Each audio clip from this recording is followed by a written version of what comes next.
오늘도 우리 하나님의 백성들이 함께 모여서 같이 예배하게 되었습니다. 우리 전후좌우로 축복하면서 인사하도록 하겠습니다. 축복합니다. 네, 잘 나오셨습니다. 네, 은혜 받으십시다. 네, 복을 받으시려면은요. 네, 아멘. 네, 오늘도 우리 예배가 복된 예배가 된 줄로 믿습니다. 보릿고개 하면 떠오르시는 옛일들이 있을 거라고 생각이 됩니다. 보릿고개 하시는 분들에게 보릿고개 얘기는 눈물 젖은 삶의 이야기죠. 9월, 10월에 쌀을 추수한 뒤에 보리를 심어가지고 이듬해 6월경 이렇게 수확을 하게 되는데, 추수한 쌀이 바닥나는 4월, 5월경, 이때 쌀이 떨어지고 보리는 아직 수확되지 않아가지고 자연히 배고픔의 시기를 지나가야 했던 때를 이제 보릿고개라고 합니다. 요즘 아이들에게 보릿고개 물어보면 이렇게 대답한다고 하더라고요. 보리를 먹고 지냈던 시절이라고. 못 먹었던 시절을 이야기한 건데 아이들은 먹었다고 생각을 합니다. 몰라서. 이 시기에 저도 들은 얘기입니다. 나무 껍질, 심지어 진흙까지도 이렇게 가라앉혀가지고 그 중에 저기한 것을 이렇게 끓여서 드셨다라는 이야기를 들었습니다. 근데 잘 아시는 것처럼 이게 얼마나 소화가 안 돼요. 소화되는 음식물이 아니고 그냥 허기진 배를 채우기 위해서 어쩔 수 없이 먹었던 음식이다 보니까 탈도 많이 나고 또 심한 변비에 시달렸다라는 이야기를 듣게 됩니다. 그래서 가난을 빗댄 우리 이야기죠. 똥구멍이 찢어지게 가난했다 라는 말은 이 시절에 있었던 이야기를 비유한 그런 이야기라고 합니다. 저도 보릿고개를 경험한 시대가 아닙니다. 저와 같은 시대에 배고프면 어떻게 하겠느냐 그러면 아마 저희 시대는 라면을 끓여 먹으면 된다고 했을 그런 시대에 살았기 때문에 저도 보릿고개를 잘 모릅니다. 근데 저와 같이 보릿고개를 잘 모르는 이들에게 잘 알려진 보릿고개가 있습니다. 트로트 가수죠. 진성 씨가 부른 보릿고개가 있습니다. 아시는 분들은 다 아실 텐데 가사 내용이 이렇습니다. 아야 뛰지 마라 배 꺼질라 가슴 시린 보릿고개 보릿고갯길 줄임배 잡고 물 한 바가지 배 채우시던 그 세월을 어찌 사셨소. 초금목 피해 그 시절 바람결에 지워져 갈 때 어머님 서름 잊고 살았던 한마는 보릿고개여 풀필이 꺾어 불던 슬픈 곡조는 어머님의 한숨이었어. 2절은 또 이렇습니다. 아야 우지 마라 배 꺼질라 가슴 시린 보릿고갯길 줄임배 잡고 물 한 바가지 배 채우시던 그 세월을 어찌 사셨소. 초금목 피해 그 시절 바람결에 지워져 갈 때 어머님 서름 잊고 살았던 한마는 보릿고개여 풀필이 꺾어 불던 슬픈 곡조는 어머님의 한숨이었소. 풀필이 꺾어 불던 슬픈 곡조는 어머님의 통곡이었어. 보릿고개가 주는 삶의 무게가 얼마나 무거웠으면 어머니의 이 서러운 삶까지도 집어삼켰을까. 그 서름도 이야기할 수 없을 만큼 너무 배고팠다.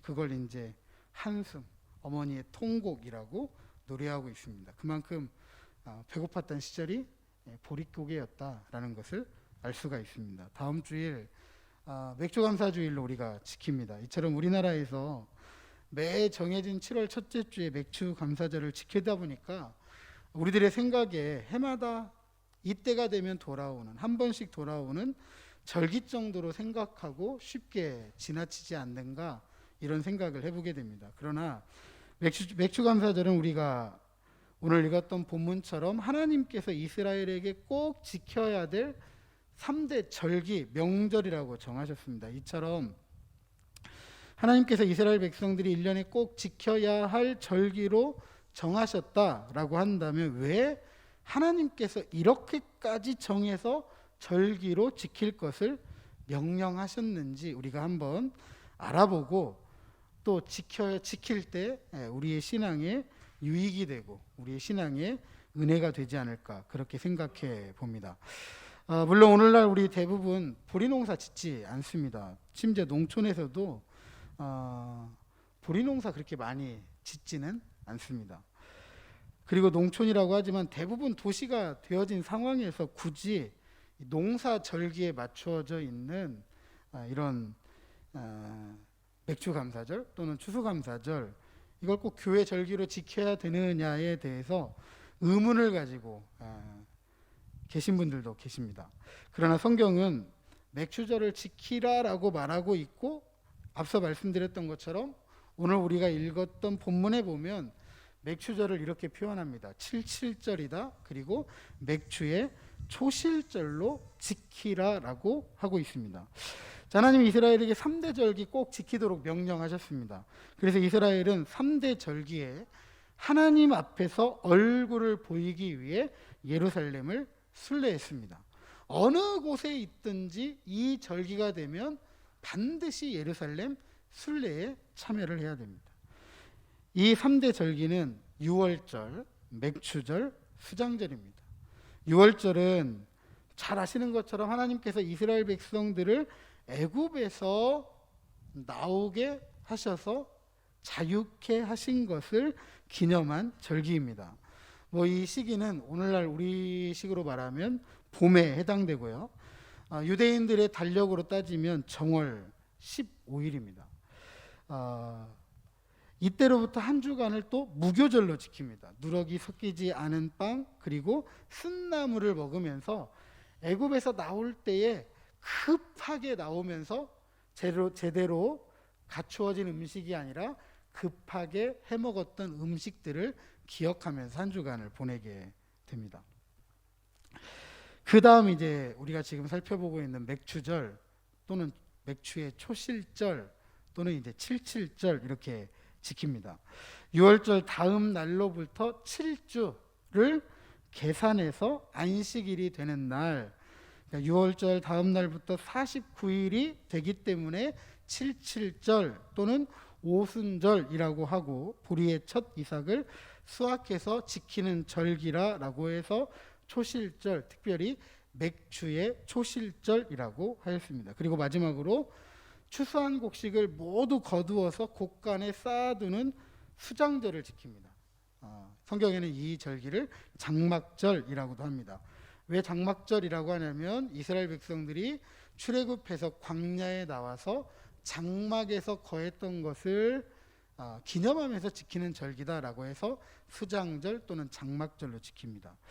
근데 특별히 성경에 보면 초실절이 두 종류의 초실절이 등장을 합니다. 그래서 성경 읽기에 종종 혼동이 생기기도 합니다. 이 두 번의 초실절은 좀 전혀 다른 절기예요. 하나는 6월절에 시작하는 초실절이 있습니다. 다른 하나는 우리가 살피고 있는 바로 맥추의 초실절인데요. 하지만 엄밀한 의미에서 6월절에 시작하는 초실절이 맥추의 초실절입니다. 보리를 거두는 시기가 6월절의 초실절이고, 오늘 우리가 살펴보고 있는 맥추의 초실절은 밀의 첫 이삭을 수확하는 밀의 초실절, 이렇게 불러야 엄밀히 맞습니다. 근데 하지만 이제 우리나라에서는 그렇게 이제 많은 농산물을 예전에는 그렇게 하지를 못했잖아요, 그렇죠? 지금처럼 어떤 농약이 발달하고 비료가 발달하고 기계가 발달했다고 한다면 그런 일들이 충분했지만, 예전에는 그렇게 잡곡들도 많이 생산해낼 만큼 그런 여력이 되지가 않았습니다. 고작 쌀농사, 조금 더하면 보리농사. 그러다 보니까 밀을 경작하지 않았던 우리나라에서는 밀의 초실절이라고 말하는 것이 그렇게 와닿지가 않았던 것 같아요. 그래서 성경을 번역하셨던 분들이 우리 정서에 맞게, 우리 문화와 전통에 맞게 이 이스라엘에게는 밀의 초실절이지만 우리나라 입장에서는, 우리 문화의 입장에서는 보리가 좋겠다라는 차원에서 이제 보리의 초실절, 맥추의 초실절이라고 붙였던 것입니다. 자, 어찌되었든지 세 번의 이 절기는 앞서 말씀드렸던 것처럼 하나님께서 지키라라고 명령하셨고, 이 명령의 이면에 놓여 있는 영적인 의미를 우리가 되새기면서 절기를 함께 지킨다고 한다면 하나님께서 우리에게 주고자 하시는 영적인 유익 풍성하게 받아 누릴 수 있을 것이라고 저는 확신하고 믿습니다. 자, 맥주절을 포함한 이스라엘의 3대 절기를 정리하면서 오늘 본문 23절에서 24절은 이렇게 기록하고 있습니다. 같이 한 번 더 읽어보시죠. 자, 23절, 24절입니다. 자, 시작. 세 번씩 주 여호와 이스라엘의 하나님 앞에 보일지라 내가 이방 나라들을 네 앞에서 쫓아내고 내 지경을 넓히리니 네가 매년 세 번씩 여호와 내 하나님을 뵈려고 올 때에 아무도 네 땅을 탐내지 못하리라. 아멘. 자, 23절에 보니까 이스라엘의 남자들은 1년에 세 번씩 하나님 앞에 얼굴을 보여라 라고 명령을 하고 있습니다. 그런데 24절에 보면 하나님께서 이런 이야기를 하죠. 이방 나라들을 네 앞에서 쫓아내겠다. 네 지경을 넓혀주겠다. 아무도 네 땅을 탐내지 못하게 하겠다라고 하였습니다. 이게 지금 무슨 내용이죠? 지금 이게 무슨 내용이죠? 남자들은 예루살렘으로 순례 오라고 명령을 하시고 하나님은 내가 지켜줄게 이렇게 이야기를 하고 있어요. 이게 지금 무슨 이야기죠? 전부 제 얼굴만 이렇게 지금이야 나라의 안정을 위해서 국방을 지키는 군인들이 있습니다. 그렇죠? 군인들이 있기 때문에 국민들이 안전하게 삶을 살아가고 있습니다. 자기 할 일들을. 그렇죠? 그런데 이 구약의 이스라엘 백성들은 그런 형편이 아니에요. 그리고 지금 이 상황은 이스라엘이 나라를 만들어서 조직적으로 움직이는 형편이 아니에요. 다 지파로 구성되어져 있는 이스라엘 사람들의 남자들이 각 지파에 소속되어져 있는 남자들이 각 지파를 지키고 보호하고 책임질 의무가 있어요. 그런데 그 각 지파에 있는 이스라엘 남자들을 다 어디로 불러 모았어요? 하나님께서 예루살렘으로 올라오라고 전부 불러 모았어요. 그러면 각 지파가 속해 있는 그 지역, 그 땅, 자기 집, 자기 가족들 어떻게 해야 되죠? 다 놓고 와야 되잖아요. 놓고 와야 되잖아요. 근데 이스라엘의 경험상 애굽에 있을 때 이스라엘이 눈으로 보고 경험했던 애굽은 군대가 잘 조직되어져 있고 외세의 침략을 방어할 만한 높은 성들이 건축되어져 있고 그래서 어떠한 외세의 세력으로부터도 흔들리지 않는 나라 민족이었단 말이죠. 그런데 하나님은 지금 불러요. 그것도 누구를 불러요? 여자를 부르는 게 아니라 남자들을 불러 모으는 거죠. 그럼 이 남자들이 예루살렘으로 전부 올라오면 각 지파가 속해 있는 땅, 자신들의 기업, 유산, 집, 자녀들 전부 내버려 둬야 돼요. 전부. 자, 이렇게 됐을 때 이스라엘 주변에 있는 주변국들에게는 어떤 시간이 찾아온 거죠? 어떤 시간이? 기회가 찾아온 거죠. 어떤 기회예요? 쟤네들의 땅을 빼앗을 수 있는 기회. 쟤네들이 지금까지 농사지었던 것을 빼앗을 수 있는 기회. 쟤네들의 집, 가산, 기업 이런 것들을 빼앗을 수 있는 아주 절호의 찬스가 온 거예요.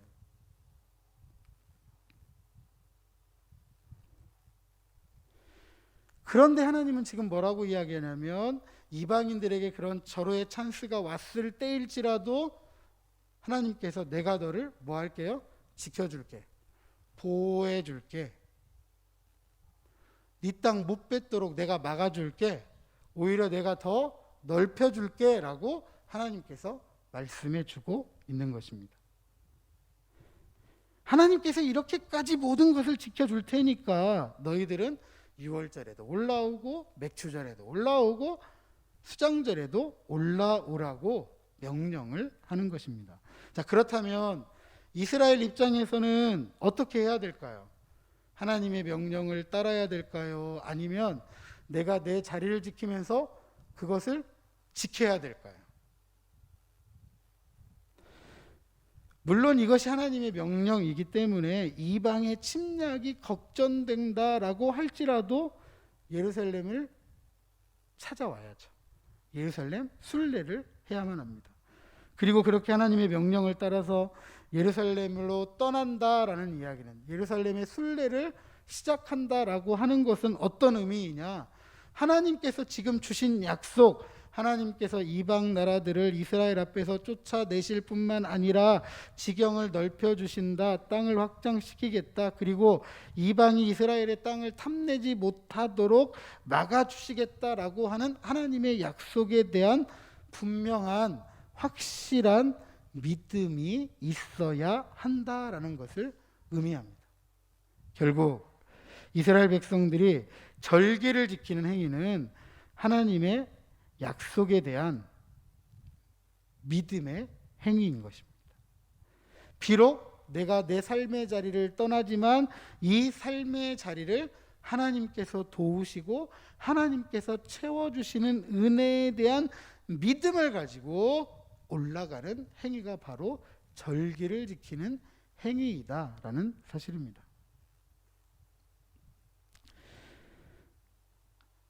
또한 맥추절에 대해서 맥추의 초실절, 즉 보리 이삭의 첫 수확을 하나님께 드리는 감사의 절기라고 가르치고 있습니다.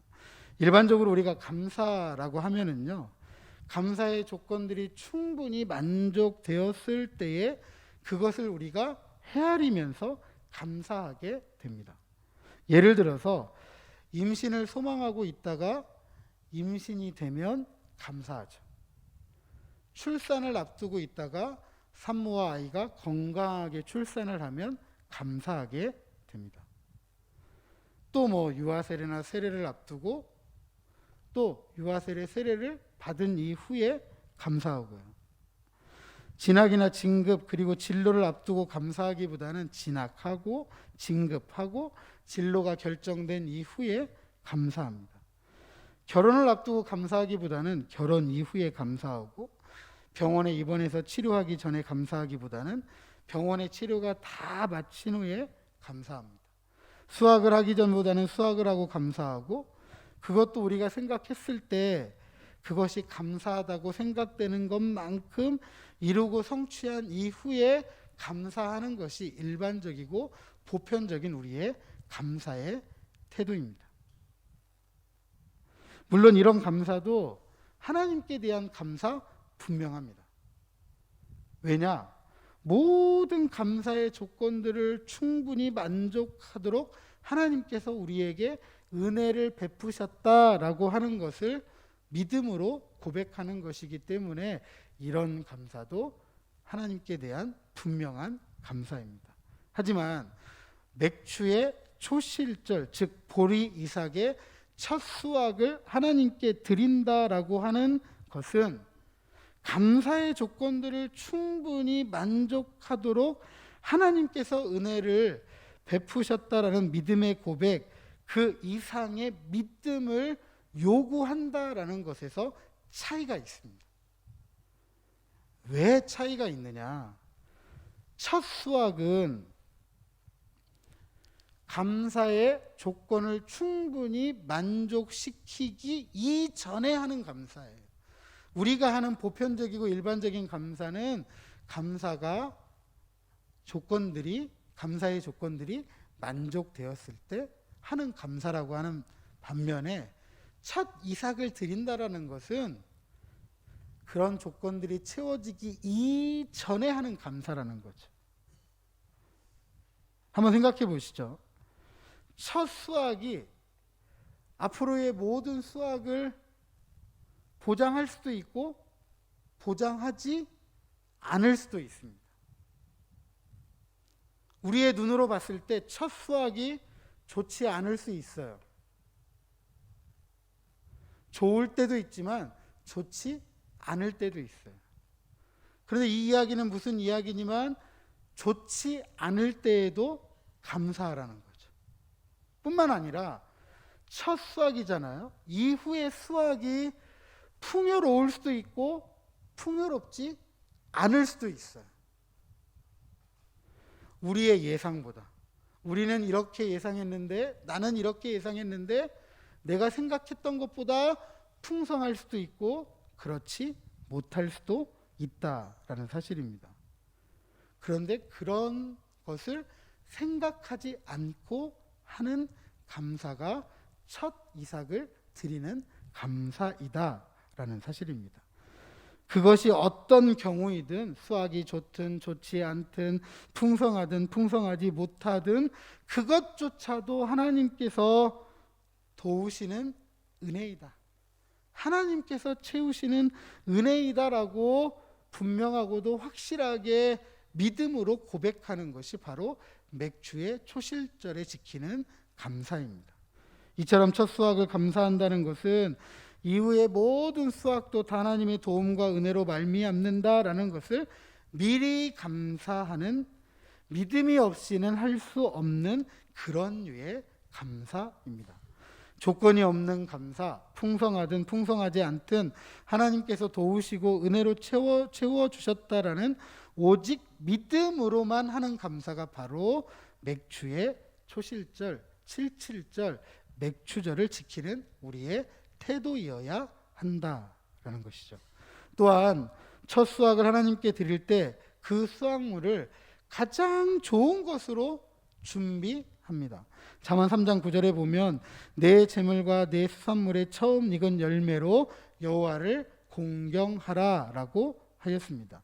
그만큼 하나님께 드려지는 것, 하나님께 드려지는 첫 수확은 가장 귀한 것입니다. 가장 귀하다는 것은 그만큼 우리의 마음이 쓰인다라는 의미이기도 합니다. 그러므로 믿음으로만 하는 감사는 우리 마음이 쓰일 정도의 귀한 것이 하나님께 드려져야 한다라는 의미이기도 합니다. 있어도 되고 없어도 되는 것이어서는 안 된다라는 것이죠. 우리 마음이 쓰이지 않는다라고 한다면 그것은 귀하지 않은 것이 되는 것입니다. 우리가 우리 자녀들을 왜 귀하게 여기시죠? 왜 우리 자녀들을 귀하게 여기시죠? 아마 이 자리에 앉아 계신 분들 중에 한 분도 자기 자녀를 귀하게 여기지 않는 분은 없을 것입니다. 왜 귀하게 여기시죠? 내가 내 배 아파서 난 자식들, 내가 수고하고 땀 흘리고 헌신해서 양육하고 기른 내 자녀들이에요. 그게 무슨 이야기죠? 내가 내 자녀들에게 뭘 둔 거예요? 마음을 준 거예요.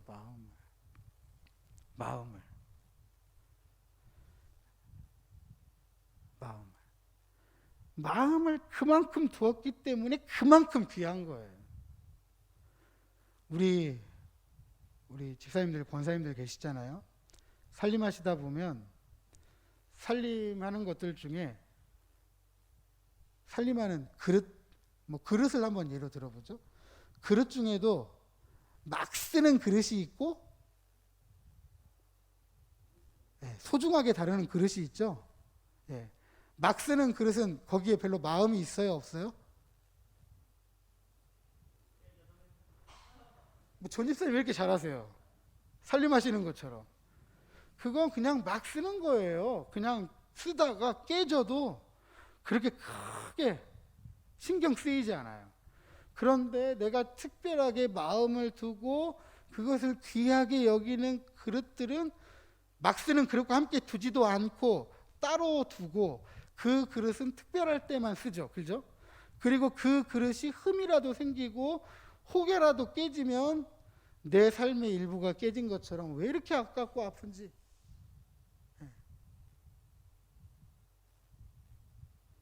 우리 자녀들이 그렇다는 거죠. 우리 자녀들이. 자녀들은 있어도 되고 없어도 되는 그런 정도 아니잖아요. 언제 어디서나 마음이 쓰입니다. 바로 이것이 귀하게 여긴다라는 것이고, 우리가 이처럼 하나님께 우리의 첫 수확물을 드린다라는 것은 가장 귀한 것, 우리의 마음이 쓰일 정도로 하나님 앞에 드린다라는 의미가 있습니다. 그래서 저를 지도해 주시고 가르쳤던 목사님들은 맥추절과 추수감사절이 되면 항상 이렇게 권면했습니다. 맥추절과 추수감사절에는 11조를 한 번 더 한다라고 생각을 하래요. 11조를 한 번 더 한다. 예를 들어 100만 원이 수입이라고 하면 하나님 앞에 정해진 11조가 10만 원이잖아요. 그죠? 그리고 나머지 90만 원 가지고 생활을 하게 됩니다. 그런데 생활하시는 우리 권사님들, 집사님들은 잘 아시겠지만 이 90만 원 가지고 뭐 헌금해야죠, 주택 관리해야 되죠, 주부식비 써야 되죠, 아이들 교육해야 되죠, 생활해야 되죠, 자파 뭐 저축해야 되죠, 뭐 카드값 갚아야 되죠. 뭐 그러다 보면 딱 빠듯합니다. 빠듯해요. 남지도 않고 모자라지도 않을 만큼 참 그렇게 살아가요. 얼마나 지혜로운지 몰라요. 얼마나 지혜로우신지. 그런데 맥추절과 추수감사절에 11조를 한 번 더 해야 되니까 그 달에는 100만 원에 11조 10만 원 떼고 감사절 10만 원 떼고 나면 80만 원 가지고 살아야 돼요. 80만 원 가지고. 앞서 말씀드렸지만 90만 원 가지고 생활하고 모질라지도 않고 남지도 않는데 80만 원 가지고 살라고 하는 이야기는 결국 무슨 이야기죠? 한 달은 마이너스인 거예요. 그러면 그때부터 걱정이 생길 수밖에 없죠. 어떻게 살지? 이건 어떻게 채우지? 어떻게 써야 되지? 자연스럽게 그런 생각을 할 수밖에 없습니다. 모자란 삶이 이미 예견된 거예요. 절기를 지키는 순간.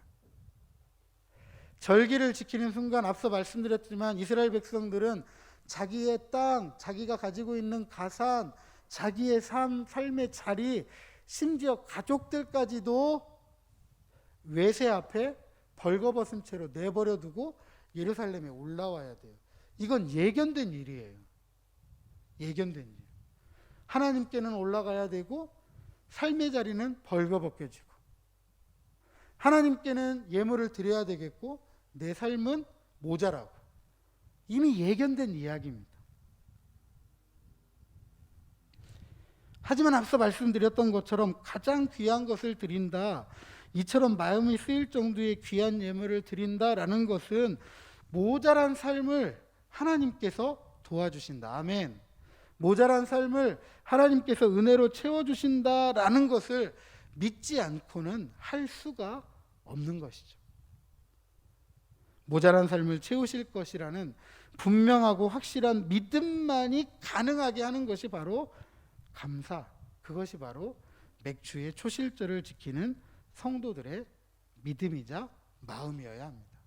그러므로 감사는 믿음입니다. 저를 한번 따라서 하십니다. 감사는 믿음이다. 한 번 더 하시죠. 감사는 믿음이다. 옆에 있는 분들에게 권면하십니다. 감사는 믿음입니다. 사랑하는 성도 여러분, 돌아오는 주일은 맥주 감사 주일입니다.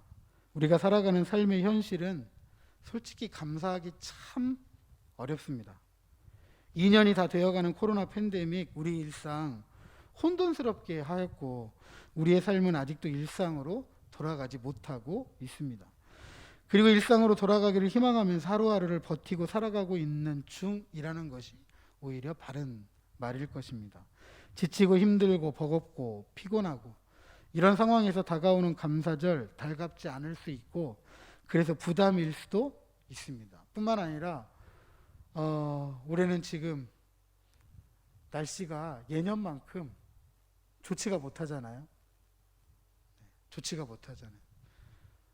많은 농사를 짓는 분들이 한결같이 하는 이야기입니다. 냉해 피해가 심하다. 그래서 작황이 좋지가 않고 꽃이 제대로 피지도 않고 참 어려움들을 많이 이야기하고 있더라고요. 참 그러다 보니까 이런 절기 이야기한다라는 것은 참 부담스러운, 목회자 입장에서도 부담스럽고 그렇게 달갑지가 않습니다. 듣는 성도들도 마찬가지이죠. 그리고 게다가 우리 보리 농사 짓지 않습니다. 보리의 첫 수확이라고 할 수 있는 것 갖고 있지도 않고요. 그래서 우리 생활 패턴과 맞지 않는 굳이 이런 맥추절, 추수감사절 지켜야 되느냐에 대한 부정적인 이야기들도 참 많이 합니다. 그러나 앞서도 말씀드렸던 것처럼 하나님께서 절기를 지키도록 하셨다. 그 절기를 통해서 우리들에게 주시고자 하시는 은혜가 있다, 유익이 있다라는 것을 여러분 기억하시기 바랍니다. 그 대표적인 유익이 무엇입니까? 그것은 하나님께서 도우신다. 하나님께서 은혜로 채우신다. 하나님에 대한 분명하고 확실한 믿음을 배우고 익히고 깨달아 알아가도록 하신 것입니다. 배우고 익히고 깨달아 알 뿐만 아니라 하나님께서 정말 그렇게 도우신다, 은혜로 채우신다라는 것을 경험하고 체험하도록 하셨습니다.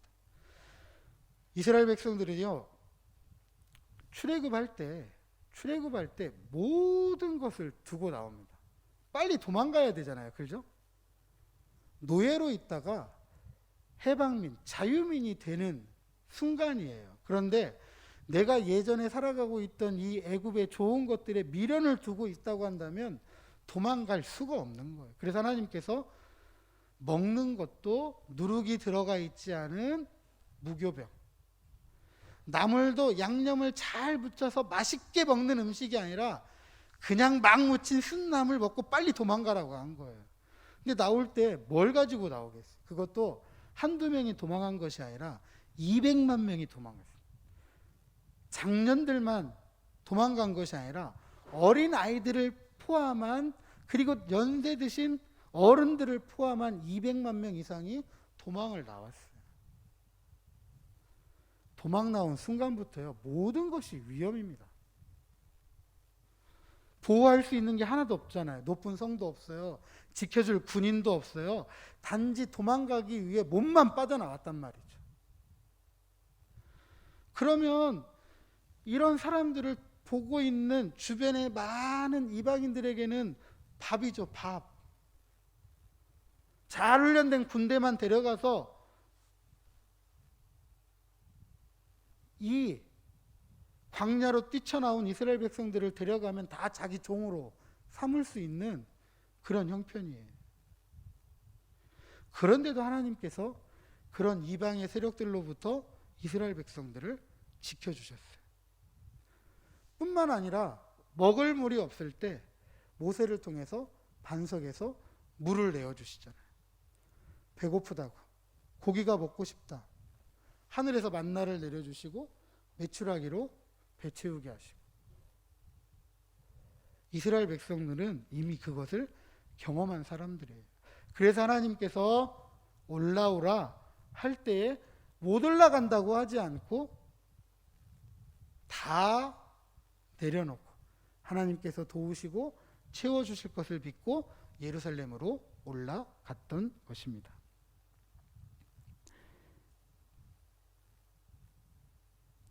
그래서 감사는 믿음입니다. 믿음이 없이는 지킬 수 없는 것이 감사입니다. 그리고 그 감사는 분명하고 확실한 믿음입니다. 그래서 코로나 팬데믹이라는 지치고 힘들고 버겁고 피곤한 중에 있는, 그러면서 맞게 되는 이 맥추 감사절은 우리의 믿음을 점검하는 기회가 됩니다. 감사가 달갑지 않은 상황, 감사가 부담되는 상황, 하루하루를 버티며 살아가는 상황, 바로 이런 상황에서 우리는 더욱 하나님께 감사하면서 하나님께서 도우시고 은혜로 채우실 것이라는 하나님께 대한 분명하고도 확실한 믿음을 배우고 익히고 깨달아 알 뿐만 아니라 그것을 경험하고 체험하는 기회가 되는 것입니다. 부디 돌아오는 우리 맥주 감사절은 지치고 힘들고 버겁고 피곤한 중에 오히려 가장 귀한 것으로 하나님께 예배하면서 예물을 드리면서 감사하며 풍성한 믿음으로 하나님께 나아오는 저와 여러분 우리 모두가 되시기를 주님의 이름으로 축복합니다.